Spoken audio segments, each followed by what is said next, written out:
United States develops dementia. The most common form? Alzheimer's. More than 5 million Americans are living with the disease right now, and that comes to a cost of more than $250 billion a year in terms of care. By 2050, that number is expected to explode to as many as 16 million Americans with Alzheimer's. And care? That's expected to reach $1 trillion. We don't really have anything that stops Alzheimer's, and so the growing burden is pretty unbelievable.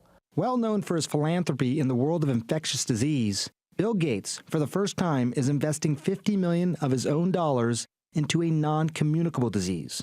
He will support the Dementia Discovery Fund, a public-private collaboration that helps new avenues of research, ideas that may have a hard time otherwise getting funded.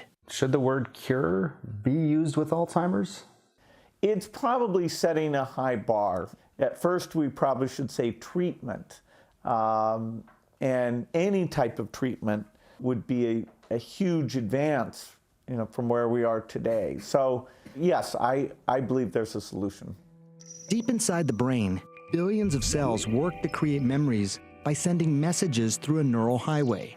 Electrical signals passing through junctions called synapses, where chemicals called neurotransmitters leap across the gap, carrying the message to more and more neurons. But in Alzheimer's, these pathways become blocked by unusual proteins called amyloid and tau that clump and tangle, affecting memory, personality, and eventually basic functions of the brain. Now there are people who are looking at the glial cells that are the immune system of the brain. People are looking at the idea that your cells just run out of energy, that the energy engine, the mitochondria, over the period of your life get broken down. So a lot of great science going on. Today, Alzheimer's is the 6th leading cause of death in the United States. It kills more people than breast cancer and prostate cancer combined.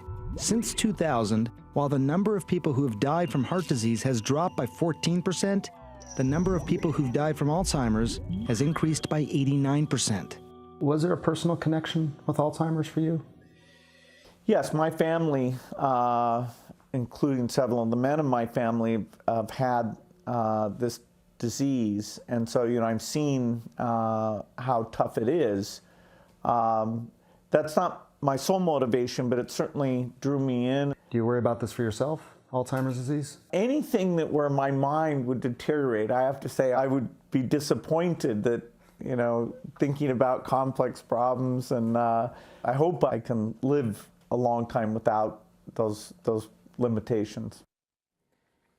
It's amazing to me, Sanjay, seeing that up there, how many more people it affects than breast cancer, for example. And it almost seems like the discussion is, well, you can't cure it, you can't cure it, you can't cure it. He will not give in to that. Why has it been, though, so difficult to find even any treatments? There's one basic thing I think everyone should know about Alzheimer's, and that is that the disease in the brain starts far earlier than when people develop symptoms. 10 to 15, maybe even 20 years earlier. There's already changes in the brain. Person may have no idea, probably has no idea.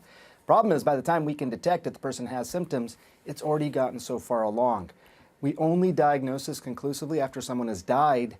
We need to be able to detect it earlier. That's probably one of the big keys. And also really investing in other types of avenues of research. There's been all this research on one particular strategy. That hasn't worked. It's a fascinating, important piece. People can see a lot more of the interview on CNN.com. Sanjay, thank you. Yeah, thank you. All right, so the politics surrounding Roy Moore are getting uglier and uglier. He's digging in. He's now threatening to sue the media outlet that came out with accusations of sexual misconduct.